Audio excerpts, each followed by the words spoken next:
Hello and welcome to What's Bubbling at ZIM. I'm inventor Dan Zen, and in this bubbling we're going to take a look at the new ZIM SoundWave class that allows us to animate to sound frequencies. Okay, let's go into some code now. We're in a ZIM Fit template, just slightly modified, ZIM Fit. We have taken out the button and changed the color to a frame.darker, so just a dark background, and let's take a look and see what this looks like in a browser at the moment. There she be. Okay, so we can animate to sounds that come from a music, MP3 for instance, or we can animate from a mic. There's examples on ZIM now that you can find that do both of those. Let us recode just the average frequency bars based on music that we're playing. So we can say frame dot on. I'll do that after. Say frame dot load assets, and in round brackets we can say hierarchies .mp3. So this is an mp3 that we have in the same folder. We're loading that, and then when that is complete, I can do it, we will call this function right here. Can you see that okay? So that's how all ZIM events work, and many JavaScript events. You would have an add event listener in pure JavaScript, but in createJS we're given the on, which is a bit easier. So frame.onComplete, that's the type of event. We're calling this function object right here, this anonymous function or function literal. Okay, you can also put the name of a function in here and then later define the function, but quite often we do it this way. And inside here, we'll actually move the stage.update. So we'll update the stage once the sound has come in. And we can also play the sound. So that would look like frame.asset, round bracket, and the same thing that's inside of here. We go there, and then we say .play, and that plays the sound. Let's have a listen. So we'll view this in the browser, refresh here, refresh. And there we go. Okay, I'll just turn that off like so. Oh, I better remember. I'm going to try and play it next time and I won't be going. I'll just delete this or close it. Something like a delete. Okay, so there we've got some sound playing. And now we will load the new ZIM SoundWave. So var SoundWave is equal to a new ZIM.SoundWave, and it asks for how many divisions do we want to break the frequencies up into. So we could say something like 50 maybe, or whatever it may be. So this would be, we would receive then an array of 50 different values that have amplitudes at various frequencies, starting from the low frequencies to the high frequencies. So then we say the source, and the source of this is the results of this playing. So we would store that in a variable. Var song, for instance, is equal to the results of that. And the results of playing a sound asset is a thing called a createJS abstract sound instance or something like that. And that's all right. So that's one of the things that we can pass in here, song. We could also have an audio tag down here. We can have an audio tag down here in the body, and then we could pass into it something like ZID of the tag ID. All right, and that would reference the audio tag, so you could pass that audio tag in there. And later you would want to probably say ZID tag ID dot play like that. Don't forget, you might have to play that unless the tag itself says it's auto playing or whatever it is. Okay, so anyway, we're going to do it from the sound that we've made up here, song, like so. And semicolon. Now, SoundWave is set up currently to make this work as long as we are using HTML audio, so the HTML audio plugin. But by default, createJS, locally, if we're playing it locally, it will actually do an audio tag basically here. So it will all work just fine. But if we put it on a server, it will then say, oh, hey, I can use web audio, which maybe is more widely available or has more properties that are good to use and that kind of thing. So anyway, at the moment, SoundWave is not working with the web audio plugin, and we're working on getting that going. So if you want to make sure that when you run this thing that it'll work properly, then you need this line right here. Locally, it's no problem without this line, and when I do light shows, I'm doing everything local anyway. But if you were wanting the rest of the world to see it over the internet, then you might have to say, hey, tell createJS to register this plugin as the first plugin. And since really this is the only one that's working, and we may as well just put this plugin. You could put comma and different types of plugins as well. You don't need to add those plugins. That'll be taken care of for you. It's just this is saying which order it's going to do them in first. All right, so when we go over the web, at the moment, we'll need to put this line in there. All right, we don't really need it right now, so I'll comment it out again. Okay, because I'm just viewing this locally. Great, so we've got a sound wave. Sorry for that little inconvenience. That'll be fixed up in the future, I'm sure. We've got some questions out to people we know, yes, on how we can get that going. Okay, so there's a sound wave. Now the next thing you do is you create an event, SoundWave .on, remember the same way, .on, and this one is a ready event, comma, and we'll call this function when the sound wave is ready. Now it's really no problem if we're sound waving from a song, it's going to be ready pretty well right away. But it is helpful if you're pulling in from a microphone, for instance.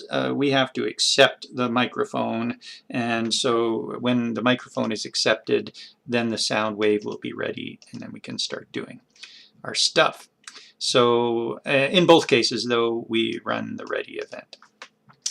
And actually in that ready event is where we'll put our stage.update. We'll start drawing some things. So this is the end of sound wave ready, and this one was the,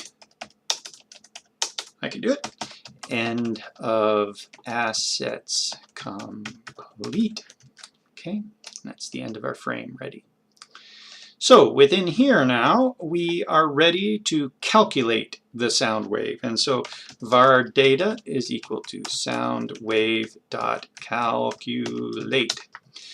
And what that will do is it will return an array of 50 amplitudes for the various frequencies. So for instance, we can zog what it thinks data at 0 will be. So this is the very base, the bass data for the bass, not the treble, the bass.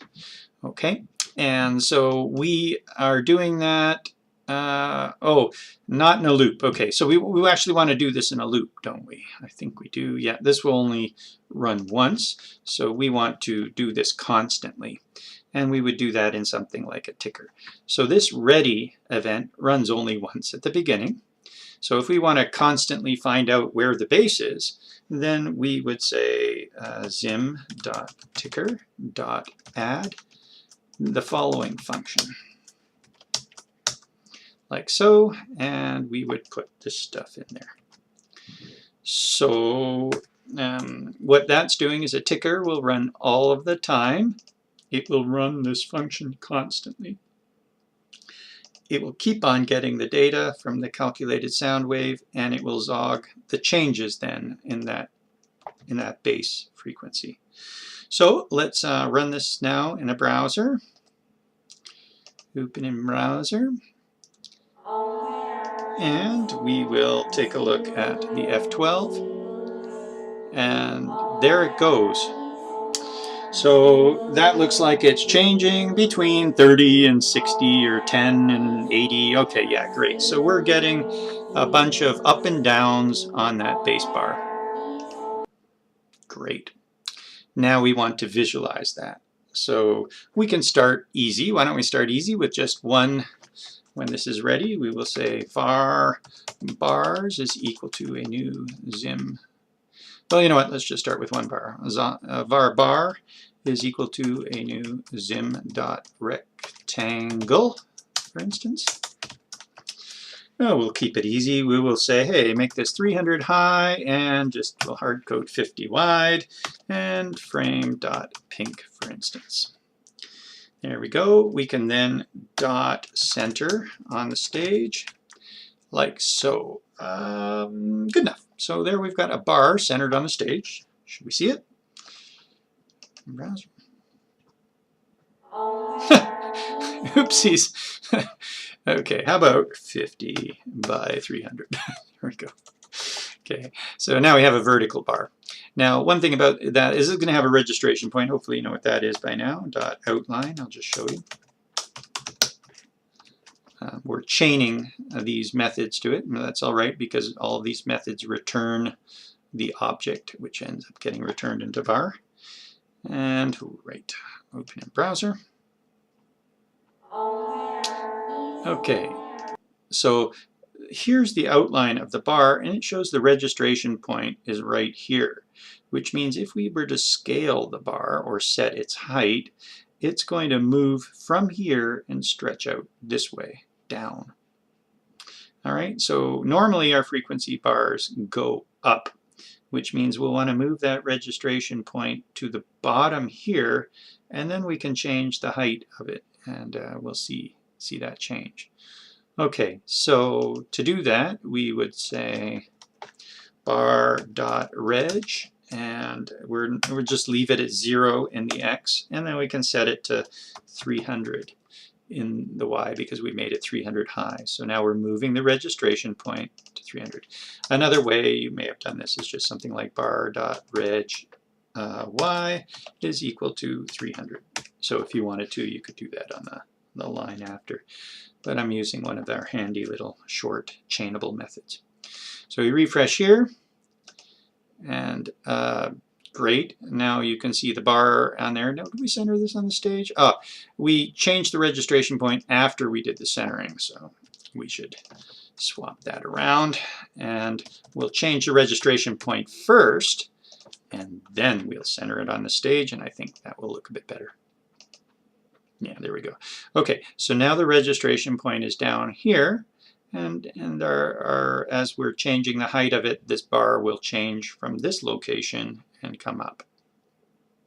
Okay, so we no longer need to outline.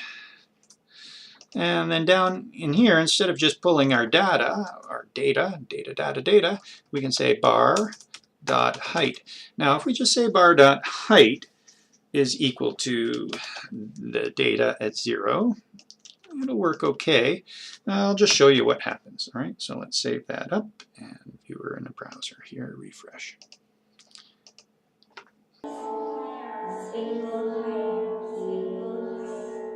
Okay, one thing to notice here is if we mute the sound, we get no data. If we bring in the sound, then we get the data, and that's okay. This bar is changing its height, but as it changes its height, we are also getting the width. I'm also seeing that that height's not a lot. Let's just multiply that by 2 times 2. So we're going to double that, and we'll refresh here.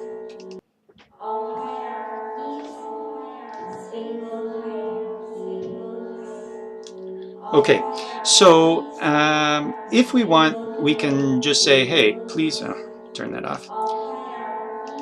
We can say, please just change the height only. Because what's going on there is when we set the height, by default, it will also set the width to keep the aspect ratio of the object. And that was a choice with ZIM to do it that way. HTML kind of does it that way as well. If you have an image and you only change the height of it, it will move the width proportionally along with that height.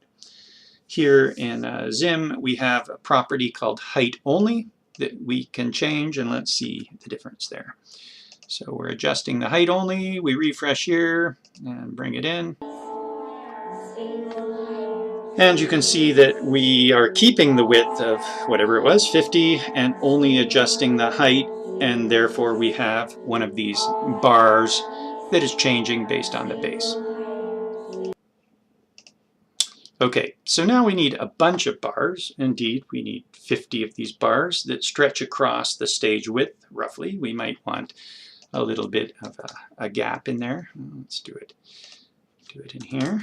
And we should put these into a container. It just makes it easier for later, as we'll see. Bars is equal to a new ZIM.container. Anytime you have a bunch of things that are on stage that are pretty well the same type of thing, you should put them in a container. Then you can move them all at once. You can loop through them easily, that kind of stuff. So there's bars, and we should add that to the stage. Well, we'll center it to the stage after we put stuff in it. So we'll put the stuff in it, and then we'll center the bars on the stage afterwards. So to make the bars, instead of making one bar, we can loop. So zim.loop, or you can use a traditional loop, and we're going to loop 50 times. Although that's what we passed into SoundWave, we can also say soundwave.num if we don't want to hard code the 50. Now we can just change the 50 here to something else, 100, and this will still loop through the right number of things. Soundwave.num will be 50, or whatever that is passed into it there. Okay, comma. So as we loop, we call this function, and in that function we will receive the loop iteration number I.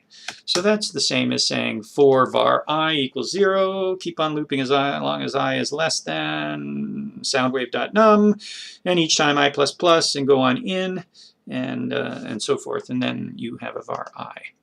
So in this Zim loop, we're going to make a bunch of bars. So we'll just cut that stuff. And we've made one bar 50 by 100. We don't necessarily want it by 50. We want to find out how many bars will fit along the stage width, say.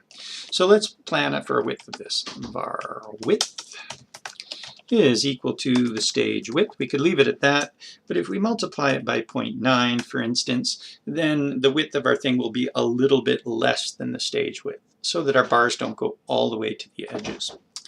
So that's the width, and therefore this number will be the width divided by however many we have, which is we can also get a total here, comma total, or we could have used soundwave.num again.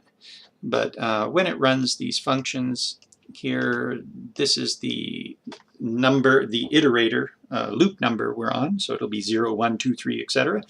And the second parameter passed in is the total number that we have, so we'll just say divided by total, but this will be the same as soundwave.num, which is the same as whatever we're putting in there. So that will be great if these bars bump against one another, but we might want to say var space is equal to, I don't know, 5 pixels or something like that. So we can say minus the space. How about spacing? I like spacing better, maybe. Okay, so var spacing is 5. How about 3? Okay, so that will just let there be some pixels between these things. Okay, so great. We've got the registration change. We won't center this on the stage, but rather we will say add to the bars. Okay, so that's our container. We also have to position it. So we can say dot pose. If we said 0, 0, I guess that would be fine. That would position all of them at 0, 0 within our bars. But we want to move it over just a little bit. We won't change anything with the height, so really we only need one number in here, the x position. And that will be based on I times whatever this width is. Do we know that each time? Let's see. Yeah, I guess it's width divided by total. I'll just put that in here. So I times the width divided by total. And do we have to do the spacing? No. Okay, so each one will move over, but the spacing will be taken off the bar, so I think that will work just fine. Okay, so we've moved it over. When I is 0, we'll move it over 0. When I is 1, we've moved it over the overall width divided by total, so really that's just the width of each bar. Plus the spacing. Okay, So hopefully you got that. That's just a little bit of math. All right, shall we take a look at it and see what it looks like? Did we add everything? Oh, right. Afterwards, we have to say bars dot center on the stage. So we put a whole bunch of stuff on into bars, and now we're just going to center the bars on the stage. We're only moving, we won't, let's just not move anything for now. We'll just comment that out and refresh here. Refresh. That doesn't quite look right, does it? Because look how thick those bars are. So we did something wrong. Let's see, the total is 50 soundwave.num. That should be 50. We've got a width of the stage width. Oh, not times 9, times 0.9. Where did that times 9 come from? Did you guys correct me? 0.9. Okay, that's better. So we had drawn bars that were 100 times as big. Okay, so that looks better. There we have 50 bars with a spacing on either side of, I guess, 0.05. Okay, percent of the width. So there are all our bars. Did you catch that? And now down below we will loop through our bars, or loop through our data. So let's do that. Let's see, what should we loop through? The bars. We can either loop through bars or we can loop through the data. We'll loop through the bars. So bars dot loop, like so, and function. Each time it calls a function with squigglies. If we're looping through something like a container, then the first thing we receive is each element of the container, so that would be the bar. The next thing we receive is the index number of our looping, and I don't think we need it, but the next thing after that is the total. All right, so we just cut that from there and tuck it not way over there, but there we go. So when we loop through bars, that's a container, we don't have to put a number of times here because we're looping through something that already has a number of children. And therefore, bar is each bar as we go. And we're going to say the height only, not data at 0, but rather data at I. So the first one through will be the bass. The next one will be the one next to the bass, and all the way up until the very treble. Okay, does that look good? So we save that, and we refresh here.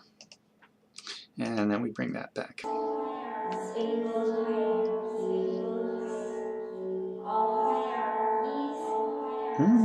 Nice.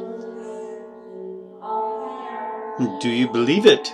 All hierarchies, the single hierarchy makes some classic from nodism philosophy.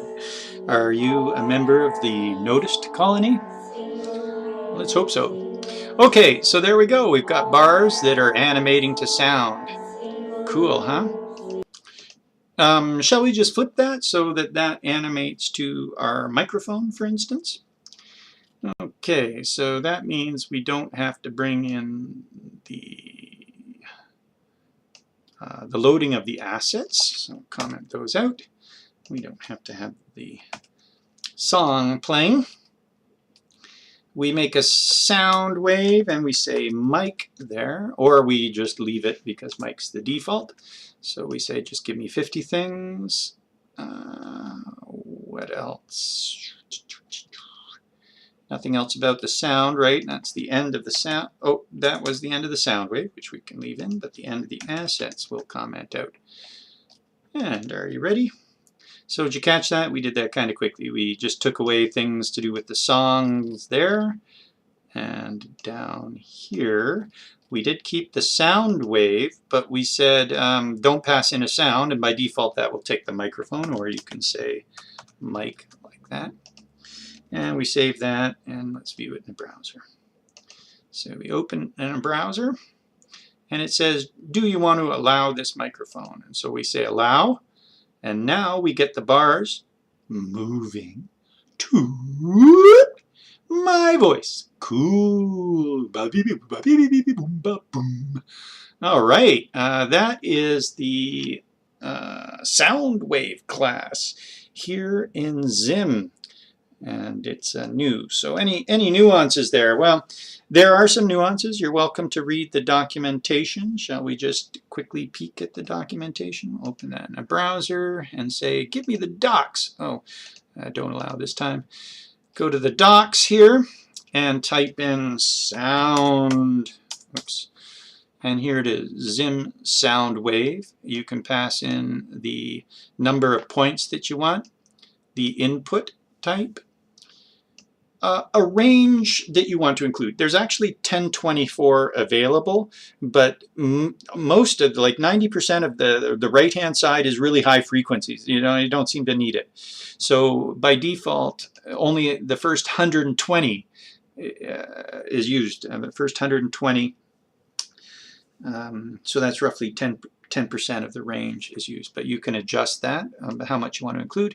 You can adjust the smoothing, so that's the damping of it, dampening, so like how quickly it will go back to 0. And then mins and maxes for the inputs. That's especially handy for microphones. If you're in a nightclub and it's a bit noisy out and you don't want that noise to operate your light show, you can set the min to be quite high in decibels, and that way you need the really loud band, etc., to make the noise, not just the hubbub of the crowd. And there's the max, and then you can also pass in operation. What we found is it's almost like a downward slope from lots of bass going down to the highs. And so what we've done is just basically taken half of the bass, and then as we go along, we slowly let that go back to the actual data. So that levels off our thing. But you can pass in the function to be able to do that. Okay, so there's lots of examples. There's different parameters and descriptions. There's the function that we're talking about. We're taking the amplitude and multiplying it by 0.5, so that's mostly half, but then as the numbers are going up, that approaches 1, and that means the numbers at the right-hand side get boosted up. Okay, and there's the method calculate that's mentioned. There could be, if you want more than 120, then you're going to have to ask for more range as well, so probably you won't want more than 120. We did some pretty neat things. There was one where we animated lips. Oh, do you want to take a peek at that? I guess I could show you a peek of that. Let's just see it. Animate the lips. That was called mouth. And let's view that then in a browser. And these are my lips talking to you with ZIM. Ooh, what do you think about that? Well, it almost works, doesn't it? And all we're doing is saying we've just divided it into 2 ranges, a bass range and a treble range. And then we said the width of it is based on the bass, and the height of it is based on the treble. So that gives a mouth that looks roughly like this. Cool. I'm Inventor Dan Zen. We will see you later. This has been What's Bubbling at ZIM. Have a good time with this. We're making light shows that are changing. Oh, there's one other one. Shall we just take a peek? Let's just take a peek at it then. That was this one right here called Circles. And we'll view that in a browser.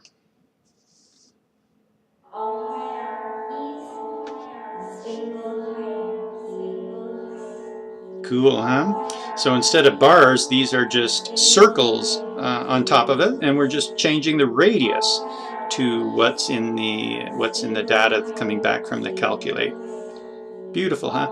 I've been doing this for years in Flash. I made a thing called Woodpecker, which would help people animate to sounds. This is like 10, 15 years ago kind of thing. So, fun stuff.